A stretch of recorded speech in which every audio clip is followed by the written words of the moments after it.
People who don't buckle up risk more than just their own lives. They risk the lives of others. Buckle up the ones you love and yourself. Hi, my name is Kimberly, and yes, this is a subject we know all so well, and we hear it all the time on commercials, at school, and almost anywhere we go.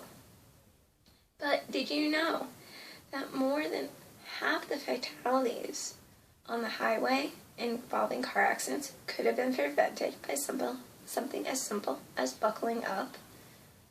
That's something to think about. 1 out of every 3 fatalities could have been prevented, to be exact.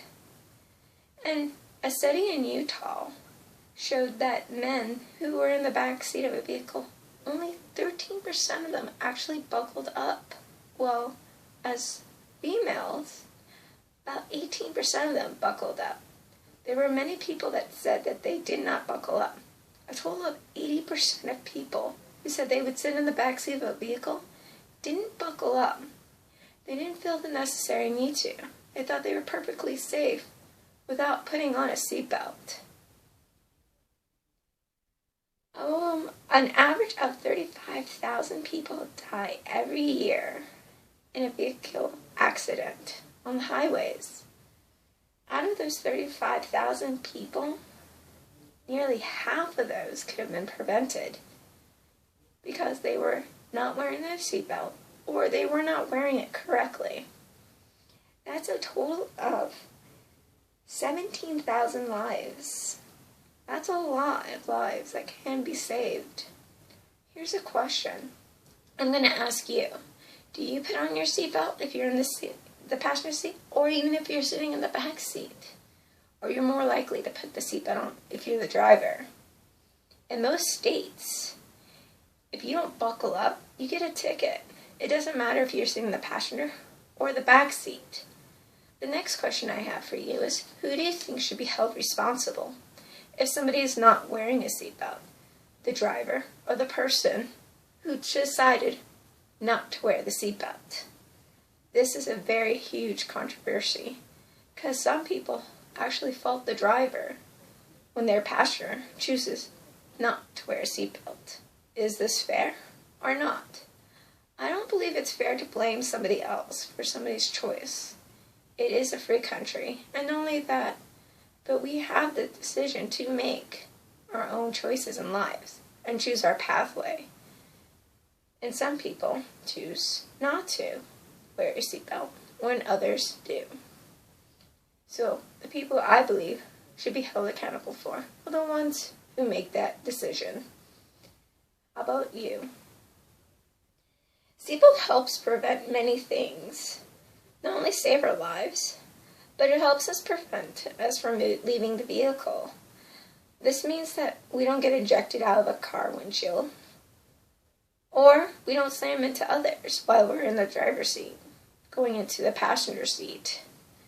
Or if you're in the back seat, you won't be in the driver's lap if they rear-end somebody on accident. One thing you have to remember is anything's possible when you pull out and start driving a vehicle. Nothing's for certain in this world, especially behind a wheel. Anything and everything could happen. You just don't know. Here's some other things that are very interesting to know about seatbelts. A little history, to be exact. Seatbelts really started showing up in the early 1900s. The reason there were seatbelts in the early 1900s was this helped people who would go off roads in their little vehicles stay in them because the terrain sometimes was so rough and bumpy that they could bump right out of the seat. It helped them out. And then after that, you really didn't start seeing them at all. They were very far in between. And in the 1920s, we started seeing them more in race cars. This helped the racers out a lot, making those fast turns. And not only that, but they were going faster, so they were more likely to slide around in the vehicle. That was a big issue. If you slide, you can't really control your vehicle, and you're more likely to lose control of it. Then in the 1950s, You started seeing more of them in the commercialized vehicles. Some of your cars, not all, here and there. It's more by choice. Some people actually would remove them from their vehicle because they thought they were in the way or just not stylish enough. They didn't see any real necessary need for them. In the 1960s, safety started to become a big issue, and they were thinking about it more and more. And then you started seeing them more in vehicles, not as many. About 1966, the National Safety Patrol started, and they passed the Motor Vehicular Act. Now the government had more of a say-so of what actually went into the cars for safety measures, not that, but how they were built to keep people safe. And so your car didn't fall apart, or you didn't fly out a windshield. You had the choice of having the seatbelt. It still wasn't mandatory just yet to wear a seatbelt. Seatbelts didn't become a law to wear them until probably the 1990s. People it was by choice. It became a secondary in the early 80s, but a major law in the 90s. Here are some other things that you can think about. Some ideas. When you're driving down the road and you're looking around you, what is some of the stuff you see on the side of the road? What are some of the hazards? These are some of the things that actually could hurt you if you do leave your vehicle from a rollout or just an injection. Not only that, but when you look around the objects around you, the one thing you probably aren't thinking about is the vehicle you're in. There is no one to hit the brakes. The vehicle will keep going, and you might be in its pathway. This has happened to several people. They have ran over themselves after they were ejected of the front windshield. It sounds like it hurts. Wouldn't want to be them. The other thing is, when your vehicle hits an object, and let's say you're driving at 70 miles per hour, do you believe you're actually going to stop with your vehicle? The answer is no. You're not. You're actually going to keep going. This is momentum. The vehicle has stopped, but something has to physically stop you. Not just the vehicle, but it's the vehicle, then you. Not only just then you, but then your bones and organs. This is what happens with internal bleeding or injuries. How some people die because their skull hits something, and that's what finally stops all the impact or momentum of their body. An idea to think about, nonetheless. And the other thing is, seatbelts actually help to travel the impact that you have. So if you think about it, it's at your shoulder, and it's across your hips, and it goes across your chest here. This helps divert the pressure from your body and helps you from getting most injuries. This is also a reason why you get to walk away from an accident versus not walk away. There are things about seatbelts that aren't so good. Yes, it's true. Sometimes with everything that's good comes bad. And this is one of those things you have to keep in fact.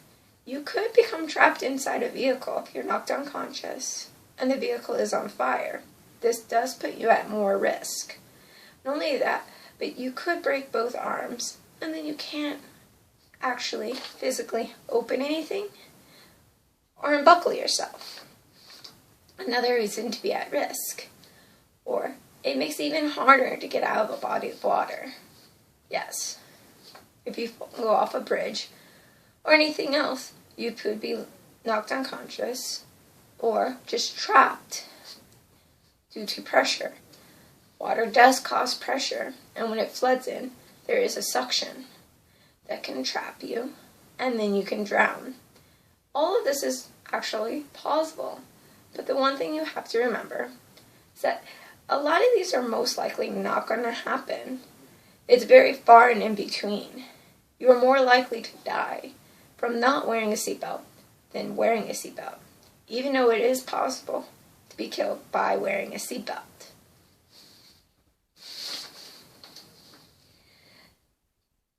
The James Madison University did a study from the 1975 to 2007 where 2,400 people died from not wearing a seatbelt. That's a big number. What do you believe the number to be in your head if you think about it? Are those people who you know or love, or could be ones that you know? It's all a statistic. This is true. But statistics have numbers and people. For every person, for every tally, there is a face and a name and a family behind it. One of the things you should think about is if you suffer a fatal blow because you weren't wearing a seatbelt, or even if you were wearing a seatbelt, what is going to happen to your family and your loved ones? The idea that if you're wearing a seatbelt, you're more likely not to get the fatal blow, but you're more likely to put your life more at risk and get that fatal blow if you're not wearing a seatbelt, or you could cause the fatal blow. This has also happened where there's a person wearing a seatbelt and another not wearing a seatbelt. The person who not wearing the seatbelt actually hit the female. At about an average, they said the car was going 55. So they hit her at 55 because the car came to a sudden stop. How she went and got caught by the seatbelt came across, but they jammed her into the seatbelt, causing too much pressure to her heart and it to fail. She was not able to be revived and died on the spot. So, you may not be injured because you're not wearing a seatbelt, but you could injure somebody else because of it too. Not only injure them, but you could kill them. Anything is possible, and it's some ideas to think about. Just remember, 35,000 people die every year on the highways, and half of that could have been prevented if they just buckled up. Thank you.